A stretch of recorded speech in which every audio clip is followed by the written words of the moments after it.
ஆர்ப்பரித்த தண்ணீர். பாதாள சாக்கடை மூடியை உடைத்துக் கொண்டு பீச்சி அடித்த தண்ணீர். வாகனங்கள் சிக்காமல் இருக்க தள்ளுவண்டியை வைத்து மறைத்த பொதுமக்கள். இணையத்தில் வைரலாகும் அதிர்ச்சி வீடியோ காட்சிகள். புதுச்சேரியில காலையிலிருந்தே பலத்த மழை பெய்துட்டு வருது.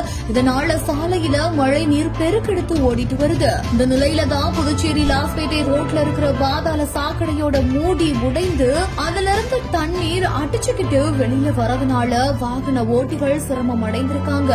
வாகன ஓட்டிகள் அதை கவனிக்காம வந்து அந்த குழிக்குள்ள சிக்கிர கூடாது அப்படின்றதுனால அங்க இருந்த பொதுமக்கள் அந்த ஒரு பாதாள சாக்கடைக்கு மேல ஒரு தள்ளுவண்டியை வைத்து மறைத்திருக்காங்க.